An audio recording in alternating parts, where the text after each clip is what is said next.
मित्रांनो, मी मोहित तोडा. मित्रांनो, सर्व रेशन कार्ड धारकांना ई-केवायसी करणे बंधनकारक केलेले आहे. यासाठी सरकारने धाडसी मोठा निर्णय सुद्धा देखील घेतलेला आहे. जर तुम्ही ई-केवायसी केली नाही तर रेशन कार्ड तुमचं बंद होईल. तर हे काम लवकरात लवकर करून घ्या. तर हे नेमकं काय आहे, सरकारने काय उद्देश केलेला आहे, काय जाहीर केलेलं आहे, सगळं सविस्तरपणे या व्हिडिओच्या माध्यमातून आपण पाहणार आहोत. व्हिडिओ शेवटपर्यंत नक्की पहा, जेणेकरून तुम्हाला सगळं सविस्तरपणे माहिती समजेल. आणि आपल्या चॅनलवर जर पहिल्यांदा आला असाल तर सबस्क्राईब करायला विसरू नका. असेच नवीन व्हिडिओ तुमच्यासाठी महत्त्वाचे अपडेट्स घेऊन येत राहतील. चला मग व्हिडिओ सुरू करूया. नमस्कार मित्रांनो, इथे तुम्ही बघू शकता ई-केवायसी न केल्यास तुमचं शिधापत्रिका म्हणजेच त्याला रेशन कार्ड आपण म्हणू शकतो ते बंद करण्यात येईल. तर इथे सगळं सविस्तरपणे माहिती सुद्धा देखील दिलेली आहे. समाविष्ट कुटुंबातील सर्व सदस्यांची पडताळणी आवश्यक करणे गरजेचे आहे, म्हणजेच त्याला ई-केवायसी आपण थोडक्यात म्हणू शकतो. तर ई-केवायसी करण्यासाठी तुमचं रेशन कार्ड हे आधार कार्डला लिंकिंग असणं गरजेचं आहे. जर तुमचं लिंकिंग नसेल तर तुम्ही हे लिंकिंग करण्यासाठी तुमचं जिथे धान्य दिलं जातं रेशन कार्डच्या दुकानदारात तिथे तुम्हाला रेशन कार्ड हे आधार कार्डशी लिंकिंग करणं गरजेचं आहे. त्यासाठी तुमचं ई-केवायसी असणं पण गरजेचं आहे. तर रेशन कार्डवर जेवढे पण तुमचे सदस्यांचे कुटुंबाचे नाव वगैरे असतील तर ते सर्व कुटुंबातील प्रत्येक व्यक्तींचं तिथं थंब आणि बायोमेट्रिक घेतलं जाईल पॉज मशीन द्वारे. आणि त्यानुसार तुमचं जेव्हा तुम्ही थंब देणार त्यानुसार तुमचं व्हिडिओ कॅप्चर म्हणून वेब कॅमेरा सुद्धा देखील लावलं जाणार आहे. त्या पॉज मशीनलाच राहणार आहे. जेव्हा तुम्ही थंब द्यायला जाईल त्या कॅमेरासमोर तुम्ही उभे राहणार आहे. त्यानुसारच तुमचं थंब घेतलं जाणार आहे. त्यानुसार तुमचं धान्य तुम्हाला दिलं जाणार नाही आहे. कुटुंबातील सर्व सदस्यांची केवायसी पूर्ण झाल्यानंतरच तुम्हाला धान्याचं वितरणचं वाटप केलं जाणार आहे.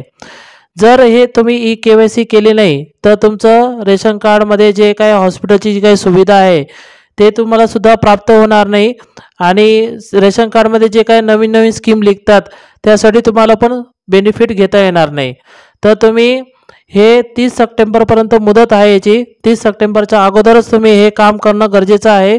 तर तुम्ही जिथे रेशन कार्ड जवळचा तुमचं रेशन कार्ड दुकानदार असेल तर तिथे जाऊन तुम्हाला सर्वांना आधार कार्ड घेऊन जाणं गरजेचं आहे. कुटुंबासहित तुम्हाला सर्वांची केवायसी करणं गरजेचं आहे.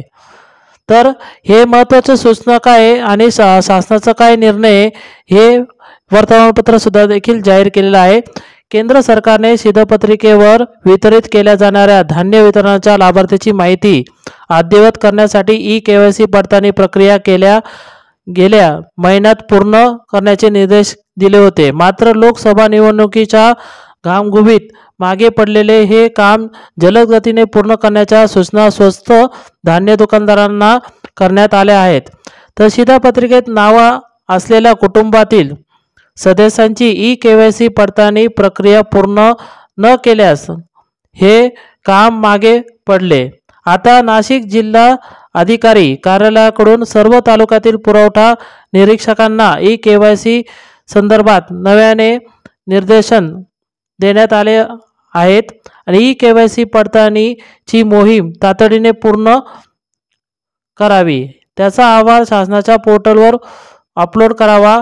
तसेच हे जिल्हा पुरवठा अधिकाऱ्यांना म्हटले आहे की ई-केवायसी अपडेट करण्यामागे धान्य वितरण प्रदर्शनात आणणे किंवा एकमेव उद्देश आहे. शिधापत्रिकेत नाव असलेल्या प्रत्येक लाभार्थ्याने आपल्या क्षेत्रातील स्वस्त धान्य दुकानात जाऊन तेथे उपलब्ध करून दिलेल्या ई-पॉज डिजिटल यंत्रामध्ये आधार क्रमांक सीडिंग करून घ्यावे. आणि ई-केवायसी पूर्ण झाल्यावर लाभार्थ्यांच्या नावाने धान्य वितरणाचा लाभ दिला जाणार आहे. तर स्थलांतरित कुटुंबांना देखील ते वास्तव्य करत असलेल्या क्षेत्रातील स्वस्त धान्य दुकानात जाऊन ई-केवायसी पडताळणी पूर्ण करता येणार आहे. तर गावा पातळीवर असलेल्या रास्त भाव दुकानामध्ये ई-पॉज मशीन 2G 3G असल्याने वितरणाचे व्यवहार करताना अडथळा निर्माण होत होता ती अडचण दूर व्हावी म्हणून हे निर्णय घेण्यात आला आहे। मात्र प्रत्येक दुकानात नवीन 4G ई-पॉज मशीन बसवण्यासाठी कारवाई पूर्ण झाली आहे। तर तालुका स्तरावर क्षेत्रीय अधिकाऱ्यांनी लाभार्थ्यांची ई-KYC मोहीम तातडीने पूर्ण करावी असे आदेश म्हटले आहे। तर इथे तुम्ही बघू शकतात आता जे आहे स्वस्त धान्य दुकानात शिधापत्रिकाने कुटुंबातील सदस्यांची ई-KYC पूर्ण करून घ्यावी। केवळ आधार क्रमांक टाकून ही प्रक्रिया पूर्ण केली जाते आणि ही प्रक्रिया पूर्ण न करणाऱ्या लाभार्थ्यांना रेशन कार्ड बंद होऊ शकतं। म्हणून मी तुम्हाला वारंवार सांगतो आहे की तुम्ही रेशन कार्डच्या दुकानदाराकडे जाऊन तुमचं आधार कार्ड स्वतः घेऊन जायचं आणि रेशन कार्ड सोबत घेऊन जायचं आणि त्यानुसार तुम्हाला तिथे थंब द्यावा लागेल आणि तुमचा आधार नंबर देखील सांगावा लागेल।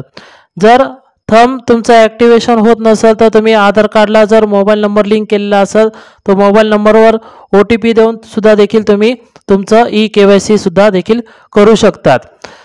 तर हे तातडीने पूर्ण करून घ्या तरच तुम्हाला रेशन कार्डचं काही सरकारची जी काही नवीन योजना आहे त्याचा फायदा पुरेपूर घेता येईल आणि हॉस्पिटलची सुविधा सुद्धा देखील घेता येईल। ही प्रक्रिया पूर्ण न करणाऱ्या लाभार्थ्याचे रेशन कार्ड बंद होऊ शकते आणि स्वस्त धान्य दुकानात ई-KYCची निशुल्क प्रक्रिया आहे। याच्यात तुम्हाला तुमच्याकडून कुठल्याही प्रकारचे चार्जेस घेतले जाणार नाही आणि भविष्यात जर सरकारला वाटलं तर हे खाजगी ठिकाणी ई-सेवा केंद्रामध्ये जाऊन तुम्हाला अधिक प्रमाणे पैसे मोजून घ्यावे लागतील। तर अशा पद्धतीने हा धाडसी निर्णय होता। आणि दुसरी गोष्ट 15 जून नंतर रेशन वाटप सुरू होईल त्यापूर्वी ई-KYC पडताळणी लाभार्थ्यांनी आधार सोबत घेऊन रेशन दुकानात येणे आवश्यक आहे। एकाच वेळी रेशन वाटप आणि KYC पडताळणी करणे शक्य होणार नाही म्हणून 15 जून पूर्वीच शिधापत्रिकाची नावे स्पष्ट असलेल्या सदस्यांची ई-KYC पडताळणी करून घ्यावी। आणि ज्यांच्याकडे एक कुटुंब सदस्य विभक्त रेशन कार्ड केलेले असेल किंवा एका रेशनमध्ये दोन ठिकाणी धान्य वगैरे भेटत असेल तर ते एकच रेशन कार्ड चालू ठेवल आणि एक बाद केलं जाणार आहे। तर असं हे सरकारने धाडसी सुद्धा देखील निर्णय घेतलेला आहे। तर हा सगळं सविस्तरपणे व्हिडिओ होता आणि जास्तीत जास्त आपल्या मित्रांना हे ई-KYC रेशन कार्डबद्दल माहिती द्या। आपला व्हिडिओ जास्तीत जास्त लोकांना शेअर करा, मित्रांना शेअर करा, गावातले जे लोक आहेत त्यांना पण शेअर करा। आपला व्हिडिओ जर आवडला असेल तर जास्तीत जास्त सबस्क्राईब करायला विसरू नका। जय हिंद, जय महाराष्ट्र। तुम्ही तुमचं रेशन कार्ड आधार कार्डला लिंक केलं नसेल तर तुमच्यासाठी ही कामाची बातमी आहे। केंद्र सरकारने रेशन कार्ड आधार कार्डशी लिंक करण्याची मुदत वाढवली आहे। त्यामुळे नागरिकांना आता 30 सप्टेंबर पर्यंत रेशन कार्ड आधार कार्डला लिंक करता येणार। अन्न आणि सार्वजनिक वितरण विभागाने याबाबतची अधिसूचना काढली आहे। एकापेक्षा जास्त शिधापत्रिका असणाऱ्यांवर बंदी घालण्याच्या उद्देशाने सरकारने रेशन कार्ड आणि आधार कार्ड लिंक करण्याचा निर्णय घेतला।